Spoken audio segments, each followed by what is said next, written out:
This week I'm driving the Lexus touring crossover, the TX in plug-in hybrid form. And as always, I'm going to go through this thing from the outside in, talk about what it's been like to live with for the past week, and talk about what is new for the 2026 model year. Let's go ahead and take a look.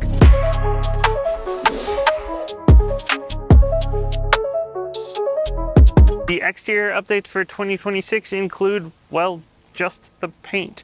This Matador Red color was previously only available on F-Sport trims, but now it is available as an option on other TXs as well, including my tester here, this 550H Plus. That jumble of numbers and letters along with the plus sign means that it is powered by a 3.5 liter V6 and a multi-motor system with a lithium-ion battery. This system combines for 404 horsepower, the highest out of any TX, and this is the only one with a V6. The other ones have 4 cylinders in them. Your transmission here is going to be a CVT, an eCVT, as opposed to the 6-speed or the 8-speed in the other trims, and power goes through all 4 wheels with Lexus's direct 4 all-wheel drive system.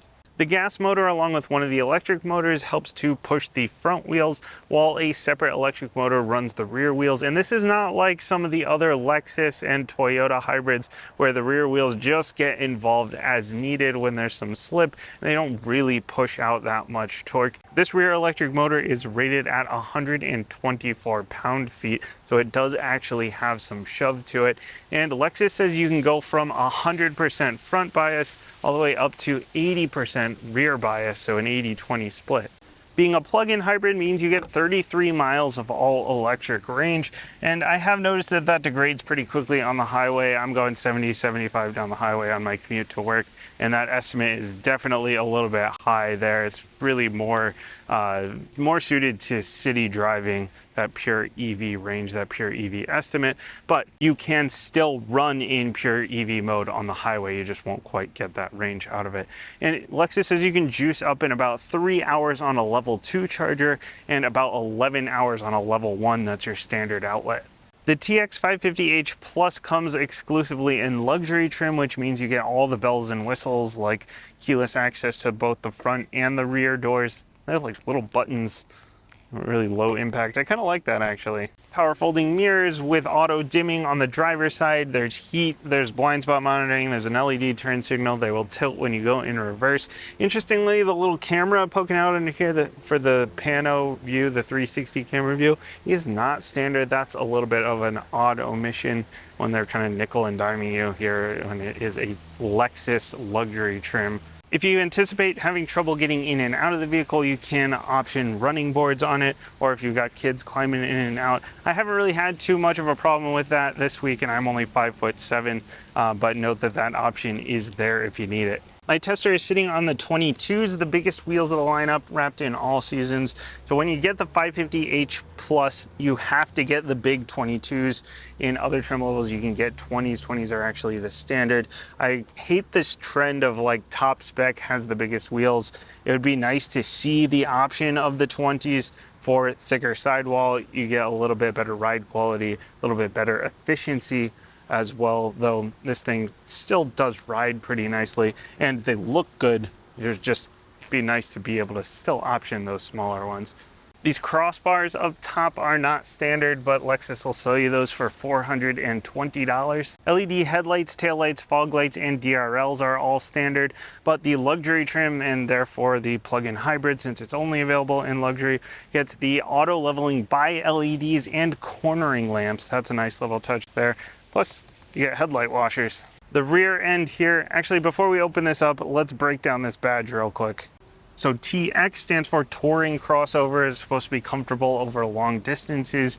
550H, that number used to correspond to displacement. Now it's kind of meaningless, other than the higher number means you get more power. So your other trim levels are 350 and a 500. The 550 makes more power than those other two trims. The H is the hybrid, and then the plus means that it's a plug-in. Back to the rear here, I actually really like the look of the back of this Lexus. I like the light bar going through. I like the floating letters there. You do have a windshield wiper here. I'm surprised kind of that they didn't hide it up in here, but you do have that wiper available. Parking sensors across the back. There are parking sensors on the side and the front as well, and those will trip the 360 view if you do have that 360 camera. And you do get hands-free here for the lift gate as well, which opens up into about 20 cubic feet of space. That's like spacious hatchback territory. It's actually a pretty decent amount of space for a 3-row. I know the cubic feet thing is weird, but it lets you get apples to apples comparisons with other vehicles, and it's pretty well squared off, so it is actually a lot of space here. Underneath, you don't really get too much extra because of all the hybrid running gear. There's really not any extra. Just your tire mobility kit, no spare tire or anything like that. But if you do need more space, you have buttons back here to fold these seats down flat. These might be the slowest folding seats in the history of the world. But they do go all the way flat, even though you do have all that hybrid running gear, unlike the Sequoia, where they were kind of stacked funny. And then you've got your subwoofer over on the side, and there's a 120 over here. That is another one that is odd, that Lexus is nickel and diming you on the 120 volt back here in a luxury trim. That option will set you back $560. Then you can pop these seats back up. I'm not gonna make you guys wait for that. And of course, if you wanna close this up, you can hit that button right there, or you can use the key fob, nice solid Lexus key fob, got your standard lock, unlock, and your power hatch, along with your panic button. And hidden in here is your remote start function. So double tap the lock and then hold that down on the third press, and that will start the vehicle right up. Note that you do have to have the Remote Connect subscription for that to work. I hate the subscription model thing, but you do get 3 years of that when you buy a new Lexus vehicle. Note that when you have that subscription, you can also pull up the app on your phone and remote start the car from there. But nice to know that you have that convenience of just doing it from the key fob as well. The inside is quite nice, as you'd expect at $80,000. And since the plug-in version of the TX only comes in luxury trim, this thing is decked out with pretty much everything you can get. I could do without some of the glossy black plastics throughout here, but everything else really is nice to the eye and nice to the touch, other than maybe the controls on the steering wheel, but we will get to that. But outside of that, you know, the dash, the doors, the steering wheel itself, really everything, it looks nice and feels quite nice. And these seats are heated, ventilated, they're 10-way power with 4-way lumbar support, memory, the whole shebang. The only thing that's missing from them is a massage function. You can't get that at all in any TX, which is a little bit surprising because the Sequoia that I just came out of was the same price and had a Toyota badge on it, and that one had massage seats, so it would be nice to see that here at least as an option, but hopefully we'll see that in the refresh. But still, generally speaking, these seats are quite comfortable. They are quite nice. They are 10 times more comfortable than the ones in the Sequoia. The steering wheel is heated as standard, and so let's get into the buttons. Okay, I've complained about these in the past, and you know, these are touch sensitive, so you swipe it and then it brings up the menu, and then you press whatever direction. Once you have that menu up, that menu will show in your head-up display as well as in your cluster. And I get that this makes it easier to have more features in there. You can go into like sub menus, and you can customize the menus. You can swap them out to say what you want the right side to bring up as well as what you want the left side to bring up. But it makes it a little bit more annoying to use when you just want to do something like skip a song. Like if I want to skip the song, I press this button, it brings up the menu, then I have to press it again. And I just don't like capacitive touch in general. I feel like it's overcomplicated. You go look at like a Genesis from 5 years ago where they have the metal scrollers and the metal buttons all around that are clearly marked. It's not too cluttered and everything works great, like before they went to the little fingerprint touch thing. That is my favorite steering wheel layout so far, and I really just don't like the touch capacitive stuff. I think it's just overcomplicated. So that's my frustration there. Is it the end of the world? No, it's just quite annoying to interact with when the steering wheel controls are what you interact with most. But at least Lexus did leave the volume outside of here as dedicated buttons, as well as your cruise control functions. But the big digital cluster behind it is nicely done. It feels a little more understated than other vehicles from Lexus that I've been in, as well as Toyota vehicles I've been in recently. Great info in there, and you can set up custom sets of info blocks. Then the head-up display up top here is part of the technology package. It's going to set you back just under $2,400, so not cheap, but it will get you that, as well as the 360 camera and this digital rear view mirror. I love these things, especially in a 3-row like this. This is a worthwhile upgrade in any 3-row vehicle, so you're not worried about trying to look out that tiny back mirror all the way back there. And then especially if you've got kids back there, or if you've, even worse, if you've got adults back there, and you really have no view at all out the back. This gives you a totally unobstructed view. Definitely a worthwhile upgrade. A 14-inch screen is standard with your typical Lexus layout. Nice and easy to use. A couple of menus with vehicle settings and such. Your thematic ambient lighting, sound settings for the 21-speaker Mark Levinson sound system. Android Auto and CarPlay are through here. Wireless. Those work great. Then you've got your safety and assist settings. This is a big thing that I love over the Toyota version, because this stuff is just easier to get to when it's here in this screen, and you've got all kinds of shortcuts and such. I don't love the HVAC in here, but it's always available down at the bottom, and you still get a knob for temperature, plus the heated seats and wheel have an auto setting, so it's not too bad. You're not messing with those too often. Your park assist and your camera view button, as well as a couple of USB-Cs, and then your wireless charger down below with a hidden compartment underneath if you got to stash some more stuff. And one really cool thing about this car is these modular cup holders. I really like these things. So if you pull these out, then you just have a little tray there, and it is rubberized if you want to put some stuff on there. Or maybe you spilled your coffee or something and it's got all the stuff down in the corners and it's really annoying to clean. You just pop this thing out and go clean it and bring it back in. Really kind of a neat little thing that I haven't seen before. Typical Lexus gear selector here. I really like these. Low impact, very distinct movement for each selection. A couple extra buttons over here for your hybrid system. Then a giant console for some more storage. Big pano sunroof up top, and you do have a spot for your glasses. That pano sunroof is actually newly standard on the plug-in hybrid version as of 2026. As we head into the back, I just want to note the door handles here as I'm getting out, because this seems like a dumb little thing. It's just a little button. Like, how big of a deal could that be? It's just a button to push to open the door instead of a regular door handle, but it just makes so much more sense to push a button and push a door. Plus it's a lot lower impact and you're not pulling a handle towards you while you're pushing a door out. Again, seems small, seems dumb, but it is really a nice little touch. Well, there is a 7-seat version of the TX with a bench here in the middle that is only available with the all-gas version of the TX. Any hybrid, regular hybrid or plug-in hybrid, is going to have the captain's chairs, and any time you opt for captain's chairs across the board, they are going to be heated and ventilated. You got your own climate control down here as well as all your buttons for your heated and ventilated seats, a little bit of extra storage, some USB-Cs, and a 120 volt. And you also have more of these cool modular cup holder things down here. This thing actually completely pops out. And then no matter how you have your seats configured, you get blinders standard. Now, if you need to get the second row out of the way to get into the back, there's a nice easy button here you can press for that. There's also a tab on the back so the back seat passenger can get themselves out. And then you've got a slider here. You pull tab to slide this forward and back depending on how you feel about the person behind you.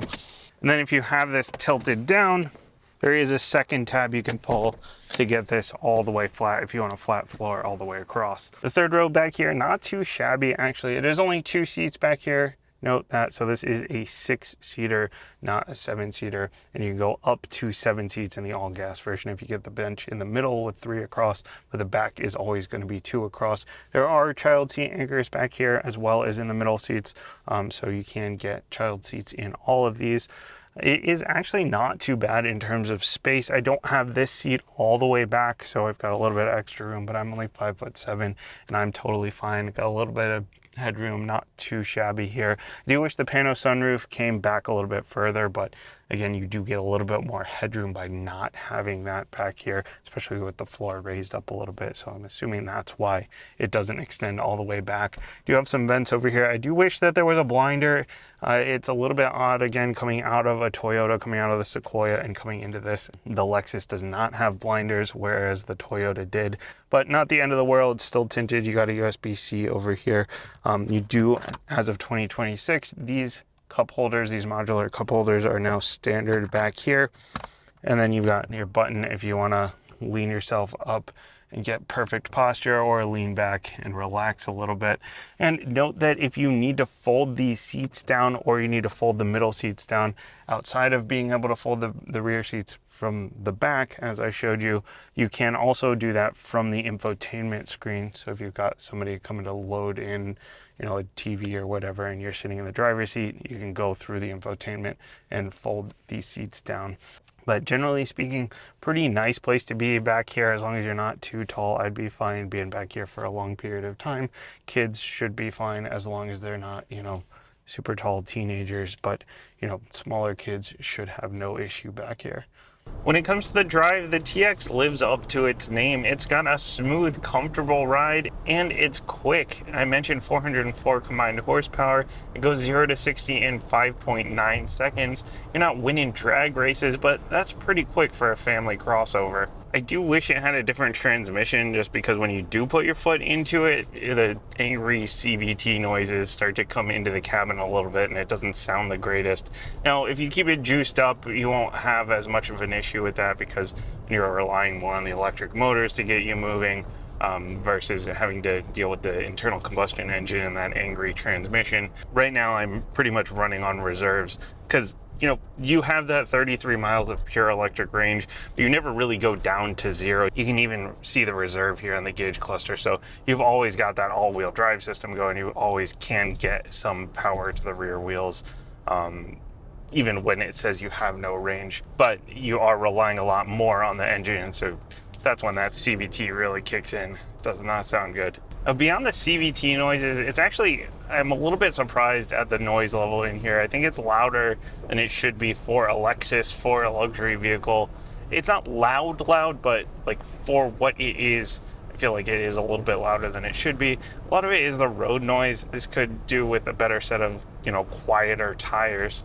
In addition to comfort and speed, this also has the 3.0 safety and driver's assist system from Lexus, which is quite a nice suite of features for the daily drive and for those long road trips. You've got stuff like blind spot monitoring, rear cross traffic, evasive steering, pedestrian monitoring, full speed radar cruise, lane tracing, and more. You know, it's all good stuff that's peace of mind for the daily drive, as well as, you know, helpful on those long road trips. And the lane tracing works really nicely. That's one I always like to mention, because when you're on the highway and you've got the full speed radar cruise going, it keeps your distance from the person in front of you, and then the lane tracing keeps you centered in your lane, and it does a great job of that. It just kind of helps with fatigue on those long trips. Traffic jam assist, front cross traffic alert, and lane change assist are not standard. Those are part of the convenience package. Now, lane change assist, whatever, but those first two really should be standard on something with a Lexus badge that cost $80,000. It's a luxury trim level. Those two things really should be standard. And beyond that, the traffic jam assist is part of a subscription. You do get 3 years of Drive Connect with the purchase of the Lexus, so your first 3 years are good. And if you're not keeping the car beyond 3 years, then I guess it's not really a big deal.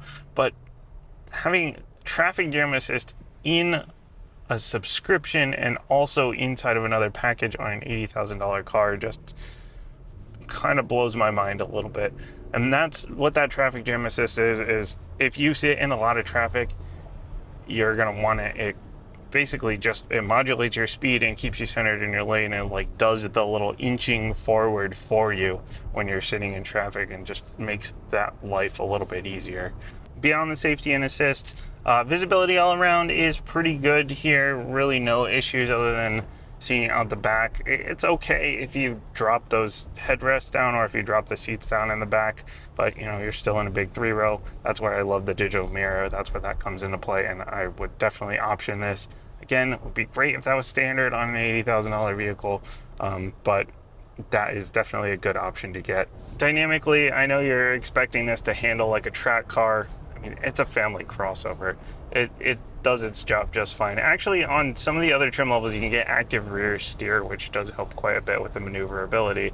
but not available here on the 550h Plus. Actually, to that end, the steering here actually does have a little bit of weight to it, which is nice. It makes it for a little bit more of an engaging driving experience. I expected it to be pretty loose and, you know, pretty dead in the steering.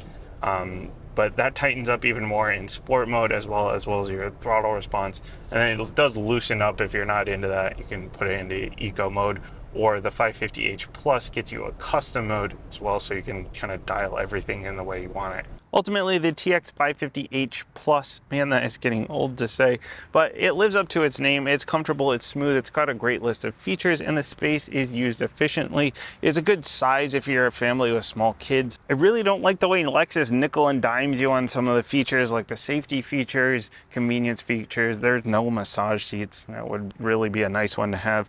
And at $80,000 with this particular car optioned out to 85 grand, it's a tough price point. Even the 500h starts at 66 grand, tops out at 73 grand. So you can get a regular hybrid for a lot cheaper, a regular hybrid TX. There's a trade-off though for power. Of course, you get the bigger engine, 404 horsepower. It's a pretty big jump over the regular hybrid.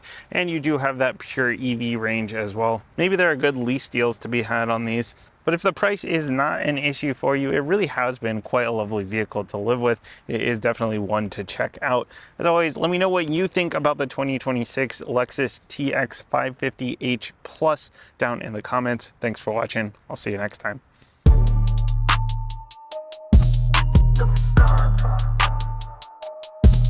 Superstar.